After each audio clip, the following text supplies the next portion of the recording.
Boulevard Nangia Brogoua à Djamé. Cette rue, habituellement bouillante à cause des activités commerciales qui s'y déroulent, l'est encore davantage pendant cette période de rentrée scolaire. Comme chaque année, les magasins grouillent de monde. Chacun est venu acheter les fournitures scolaires pour ses enfants. Selon les parents d'élèves, les prix des articles ici sont abordables. Je trouve qu'à Djamé ici c'est moins cher, en tout cas c'est moins cher.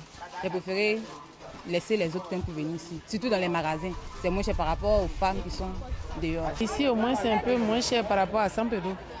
À Saint-Pédro le livre coûte 1500 et le petit cahier de dessin là coûte 1300. Bon, je vois que le tarif est un peu bas. Ces dames, elles, sont venues acheter les tenues scolaires de leurs enfants. Elles ont opté pour le prêt-à-porter. On n'a pas à aller chez le couturier, c'est déjà prêt. C'est plus rapide. Et les prix sont abordables. C'est le choix de l'enfant. Hein. Parce que généralement, les enfants, là où leurs amis achètent, ils viennent te dire, moi je veux que j'ai ma copine qui achète là-bas, donc je veux pareil. Bon, pour que l'enfant soit à l'aise. Donc c'est la raison pour laquelle je l'ai accompagné. Puis je vois que c'est des tissus de qualité. Les grossistes sont aussi de la partie. Ils viennent s'approvisionner pour ravitailler l'intérieur du pays.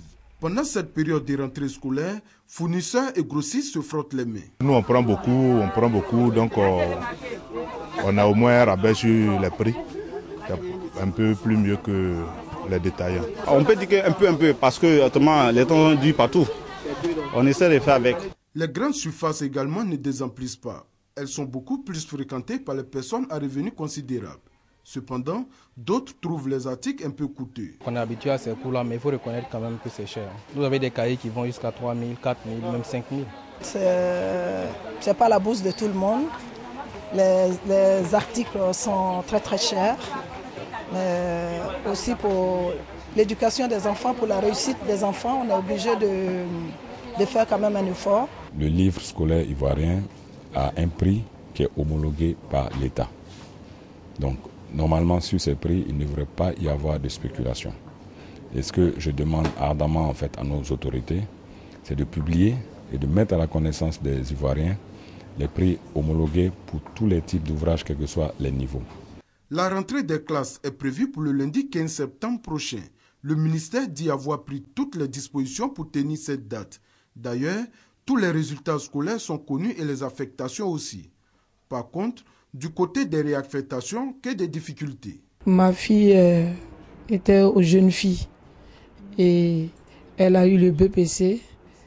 Elle a été orientée ailleurs. J'ai demandé une réaffectation et les résultats sont sortis. Ça n'a pas changé. Quand on demande une réaffectation, ça veut dire qu'on vient jouer sur l'équilibre. Combien de personnes ont eu une place dans un établissement donné et qui n'en veulent plus? Ce sont ces places-là qui se libèrent, qu'on met à la disposition de nouveaux demandeurs.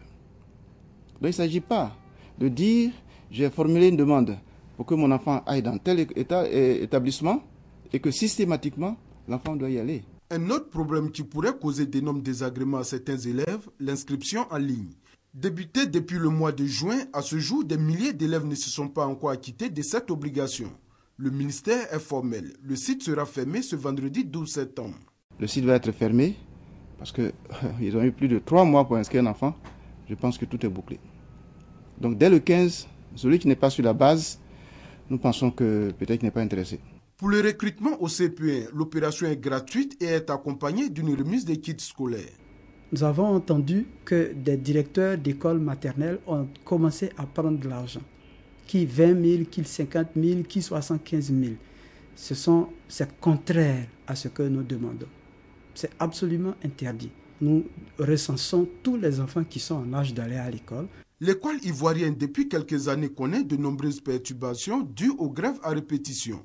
Pour régler ce problème, le ministre de l'Éducation nationale et de l'enseignement technique a mis en place le Conseil consultatif de l'éducation nationale depuis mars 2014, ce qui a permis d'observer un climat scolaire apaisé l'année dernière. Cette année encore, ce conseil qui comprend en son sein des représentants des syndicats, des parents d'élèves, des guides religieux et des chefs traditionnels doit poursuivre sa mission, celle de prévenir d'éventuels conflits qui pourraient naître au sein de l'éducation nationale. Engagement et persévérance pour la qualité et la performance de l'école ivoirienne.